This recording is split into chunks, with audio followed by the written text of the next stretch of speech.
Hey, what it do, y'all? It's your boy E2 Blue coming back at you again. Uh, Look, I waited to do this video because when the news came out, it didn't make sense. I know all of you guys heard by this time, because it's been, 2 days now, since the initial news of the Lyle Collins suspension. So you guys know that Lyle Collins is suspended for 5 days. 5 games, I'm sorry. 5 days. 5 games. Now, I was sitting here like, how, why, trying to put things together. This is why I waited to do the video, because I was trying to formulate some ideas, put some things together, try to make some sense of it, because none of the shit made sense, right? So, Lyle Collins being out 5 games, which means he won't come back till mid-October. I believe that's the away game versus New England. So we go to play Mac Jones in them that week. So for 5 games, what are we going to do? But we'll get to that in a second. 5 games, right? Under this new CBA, I don't know if you guys know, the rules of marijuana have been lax. So he violated the substance abuse policy, but we don't know exactly what he did, right? Could have been weed. Couldn't have been, because it wouldn't have been an issue, because since Randy Gregory situation and under the new CBA, they've a little more laxed on the weed situation.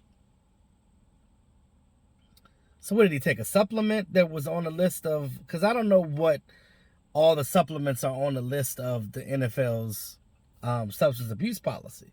I don't know that. But what I do know is he violated something.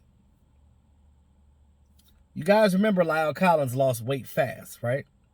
Remember when we came in here, we were like, oh, not only did Zeke Elliott lose weight fast, but Lyle Collins did too. He was looking real lean. Maybe some of those supplements or whatever he took had something to do with that, which was probably under the policy, which is why he's been suspended. But that would only been a 3-game suspension, I believe. Where did a 5-game suspension come from? So you start looking at the situation, you start reading what's under the guidelines, right? So there's different stipulations under this CBA, under the rules and things of that nature. So if you miss a test, because that's what was reported, that he actually missed the test. Missing the test is just as bad as failing the test. So if you miss the test, that's a strike. If you haul off and say something crazy out your mouth to the doctor or whoever doing the procedure or whatever, administering the test, I should say. You say something off the wall, that's another strike. Maybe because he missed the test, and maybe because some of the things he did or said, which we will probably never know, ultimately gave him the 5-game suspension rather than a 3 or a 2 or 4. 5 games. Come on, Lyle. What the hell, bro? It's disappointing as a fan to have to, go through this after we just played a great game against the Bucs. Although we lost, they played a great game against the Bucs. Had all the fan base saying, oh, Cowboys going to be doing good this year. Then this shit happens and he gone 5 games. That's your starting right tackle. What are you going to do?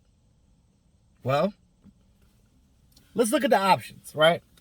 First options, which I know that Mike McCarthy really doesn't want to do, and I know that Zach Martin don't want to do. You can kick Zach Martin out to the right tackle and put Connor McGovern in his spot at right guard. Boom. There's your 5. Or you could take Ty Nsekhe. You can either take Ty Nsekhe or you can take Terrence Steele and just plug them in on the right tackle spot, whichever one of them is the better for those 5 games. Or use them interchangeably. have one this week, another one this week, depending on how well they do in practice. That seems the more likely thing that they do, but we'll see. Mike McCarthy said himself, he said that Ty and Terrence both had good practices, but we'll see. You know, the fan base really don't rock with them as much as doing it the latter way that I said, but we'll see what happens with that. But that's 5 games, guys. We're going up against the young Justin Herbert next week. You know, Justin Herbert goes against Washington. I think the game is today. I think they're playing. So we'll see what they look like. The Chargers look like week 1 when they play against Washington today. But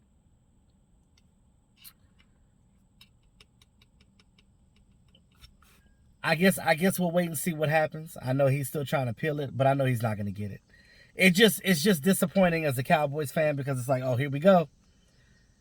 Cowboys start getting some type of success or some type of happiness, and the NFL want to take it away. Now, I guess I got to blame Lyle because it's probably his fault anyway. Because why are you missing the test? Because you know you did something stupid? Come on now. You know the rules of engagement. Do the right thing. But at the end of the day, that's why I waited to do the video, because I was trying to figure out some other things. I still don't completely know. But I know a little bit more than I did the other day. This is why I was able to speak on it. But neither here nor there. We know that Michael Gallup's out for multiple weeks. 4 to 6, they say. That's a bummer. But at least at wide receiver, you're thick as hell at wide receiver. That means more plays for Cedric Wilson, which I really like his game. He has a good rapport with Dak Prescott, so that's a great thing. Noah Brown. So you can plug both of them guys in there, make both of them active, and basically Dak Prescott still has his targets. Both Noah Brown and Cedric Wilson know the playbook. They know it very well. They've been on this team for multiple years, both of them. So I don't see a tremendous drop-off right there, but Michael Gallup does bring a different dynamic to this team than the other guys do, because DBs from other teams are a little more, pay a little more respect to Michael Gallup than they would Cedric Wilson or Noah Brown, because, again, he has more of a track record than these guys because he's more of a starter than they are. But needless to say, these guys still can fit the bill because they still got a good rapport with Dak Prescott, and they can still make plays because we've seen both of them do it. So I'm not too worried right there. It's just the situation. But with that being said, man, that's all I got for right now. Let me know what you guys think in the comment section. It's crazy. It's a crazy situation with the Lyle. It's disappointing, but hopefully they can figure something out and we can still win games, because you still got to protect your quarterback at the end of the day. But in the meantime, between time, you guys enjoy football Sunday. It's your boy E2 Blue. Talk to y'all soon.